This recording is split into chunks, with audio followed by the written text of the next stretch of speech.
अभी जो recently young age में सबको हार्ट अटैक्स आ रहे हैं, स्ट्रेस बढ़ रहा है, जो पहले इतना ज़्यादा नहीं था पर पिछले 10-15 सालों में बहुत ज़्यादा बढ़ रहा है। क्रॉनिक डिसीज का मतलब क्या होता है और क्यों वो यंग एज में लोगों को इतना ज़्यादा आ रहा है?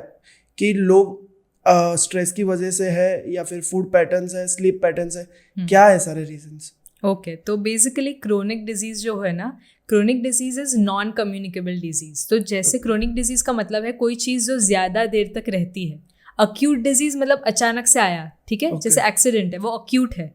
क्रॉनिक इज जो लंबे समय तक रहता है, डायबिटीज़ है, कैंसर है, हाइपरटेंशन मतलब बीपी की तकलीफ है, तो ये सारी तकलीफें क्रोनिक डिसीजेज में आती है, ठीक है। हार्ट अटैक, हार्ट स्ट्रोक, ये सब भी एक क्रोनिक डिजीज है। ये सब बढ़ क्यों रहे हैं? फर्स्ट थिंग, फूड पैटर्न, ठीक है। हमारे लाइफस्टाइल में प्रोसेस्ड चीज़ें और आर्टिफिशियल फ्लेवरिंग, तली हुई चीज़ें, बाहर की चीज़ें और ये सारी चीज़ें बहुत बढ़ गई है, first thing. The second thing is lifestyle. हमारे एक्सरसाइज कम हो गया है, हमारा फिजिकल एक्टिविटी, क्योंकि मोस्टली सबका क्या काम है, सब बैठ के काम कर रहे हैं, ठीक है। तो एक स्टेबल जॉब है जहाँ पे मोशन ज़्यादा नहीं हो रहा है, बॉडी में मूवमेंट नहीं है, उसकी वजह से बॉडी में ब्लड सर्कुलेशन कम है, इसके वजह से तकलीफ हो रही है। The third thing is stress. Stress हर एक इंसान को होता है, ठीक है। तो जैसे पहले अपने जो हंटर फादर्स थे, उन लोग को स्ट्रेस क्यों होता था कि भाई जानवर आ गया तो हमें दौड़ना पड़ेगा, तो स्ट्रेस उन लोग को भी था। बट उन लोग का स्ट्रेस कैसे कम होता था कि वो लोग एक जगह पे जाके जब स्ट्रेस खत्म हो जाए, एनिमल से छुटकारा मिल जाए, they used to sit and उन लोग का स्ट्रेस कम होता था। या कुछ खा के, ठीक है, कुछ फ्रूट खाया उन्होंने, कुछ वाइल्ड चीज़ खाया, उससे स्ट्रेस कम होता था। अभी हमारा स्ट्रेस किसके वजह से होता है? हमारे आगे की चीज़ें को सोच के या तो पीछे की चीज़ों को सोच के। तो वो सब के वजह से ये सारी क्रोनिक डिजीजेस हमारे एज में जो 20 से लेके 35 का जो एज ग्रुप है उनमें बढ़ रही है। और 20 से 35 भी है और उसके साथ साथ और भी जो अभी जेन जी है, उनको भी ये प्रॉब्लम आ रही है। मैंने कहीं सुना था कि आपका जो पास्ट होता है वो आपको डिप्रेशन देता है, आपका फ्यूचर आपको एंजाइटी देता है। ट्रू। और जो आपका पास्ट है, जो आपका डिप्रेशन और एंजाइटी है, वो दोनों ही स्ट्रेस कहलाते हैं। यस, दोनों स्ट्रेस ही है। कोई भी चीज़ जो आपको अनकंफर्टेबल करती है या आपके दिमाग को हिला के रखती है या आपको ऐसा थॉट्स दिलाती है, ओवर थिंकिंग करवाती है, या तो कोई चीज़ से हमें फियर होता है, ये सारी चीज़ क्यूमुलेटिव एंग्शियस करती है हमें। या तो हमें वो अनकंफर्टेबल फील करवाती है, तो जो हमारे रोजिंदा जीवन में जो भी काम होते हैं वो हम अगर आसानी से नहीं कर पाते तो उसको हम स्ट्रेस कह सकते हैं। वो एंजाइटी के रिलेटेड भी होता है, डिप्रेशन के रिलेटेड भी होता है। ठीक है, तो ये जो स्ट्रेस है वो हमारी बॉडी में कहाँ पर होता है और उसके साथ साथ स्ट्रेस की वजह से हमारी बॉडी में क्या इशू आते हैं, क्या चेंजेस आते हैं? ओके, तो स्ट्रेस मेजरली हमारे ब्रेन से रिलेटेड है, ठीक है।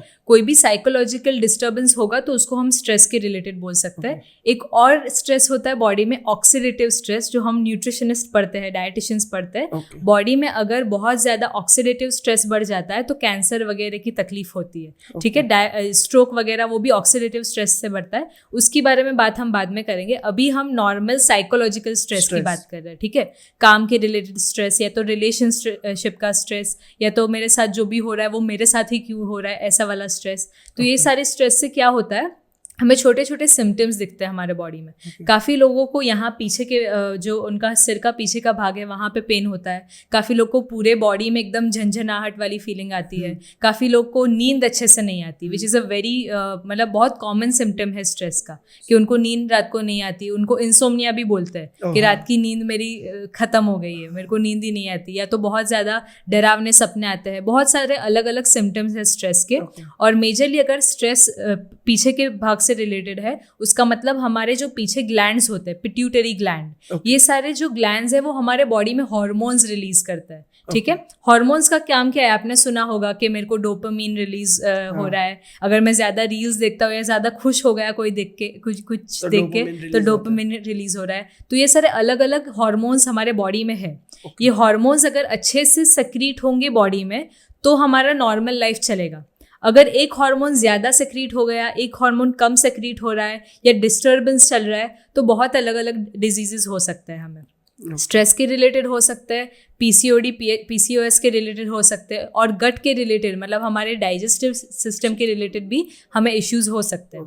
अभी जो हम स्ट्रेस की बात कर रहे हैं तो स्ट्रेस के जो हार्मोन्स होते हैं वो मेजरली पिट्यूटरी ग्लैंड जो हमारे सिर के पीछे के भाग में होता है वहाँ से रिलीज होता है, इसलिए हमें यहाँ पीछे बहुत ज़्यादा दर्द करता है। हाँ, एंड पूरे बॉडी में अलग अलग जगह है जहाँ पे पेन एग्जैजरेट हो सकता है। जैसे काफ़ी लोग को शोल्डर पेन हो सकता है, काफ़ी लोग को जो ग्राउंड एरिया है मतलब जो हमारे वेस्ट के नीचे का एरिया है वहाँ पे पेन हो सकता है। तो it can be very different for everyone, but stress की वजह से पेन बॉडी में डेफिनेटली हो सकता है। ओके, क्योंकि जब मुझे स्ट्रेस आता है या फिर एंजाइटी आता है तो मेरे यहाँ पे स्टमक के पार्ट में सेंसेशंस आते हैं। yes. तो वो कनेक्टेड होता है, जो हमारा ब्रेन और हमारा जो डाइजेस्टिव सिस्टम है वो कनेक्टेड होता है। डेफिनेटली एक होता है गट ब्रेन एक्सेस, ठीक है, gut and brain. Gut is जो हमारे डाइजेस्टिव सिस्टम है, डाइजेस्टिव सिस्टम में स्टमक भी आता है, ठीक है। जैसे आपको स्टमक के आसपास ऐसे सेंसेशन होता है तो गट हमारे स्टमक का पार्ट है।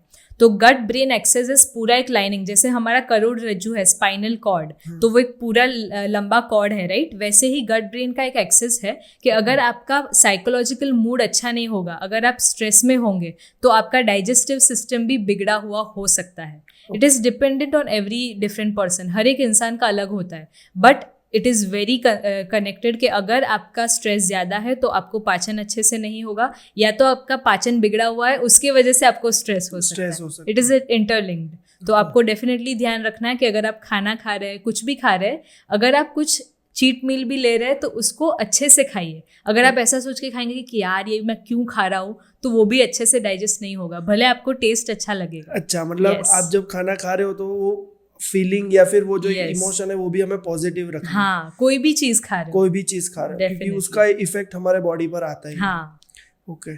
और स्ट्रेस है उसकी वजह से क्रोनिक डिजीज कैसे ज्यादा बढ़ते हैं? ओके, तो जैसे हम लोग ने स्ट्रोक की बात की, ठीक है। स्ट्रोक में क्या होता है कि ब्लड क्लॉट फॉर्म हो जाता है हमारे ब्लड में, सर्कुलेशन में अगर क्लॉट फॉर्म हो जाता है तो स्ट्रोक आता है। स्ट्रोक मेजरली ब्रेन स्ट्रोक होता है या तो नीचे के पार्ट में स्ट्रोक होता है। तो ये सब में क्या होता है, वो क्लॉट क्यों फॉर्म हो रहा है? स्ट्रेस जब होगा तो ब्लड सर्कुलेशन का फ्लो कम हो जाता है, ठीक है। ब्लड सर्कुलेशन कम होगा तो ऑटोमेटिकली एक जगह पे ब्लड क्लॉट फॉर्मेशन होने लगेगा। Okay, so that is why clot formation की वजह से स्ट्रोक और वो सब स्ट्रेसफुल लोगों को ज़्यादा होता है। It is also related to food in a major aspect, but ज़्यादा स्ट्रेस लोगे तो ब्लड क्लॉट फॉर्मेशन होगा।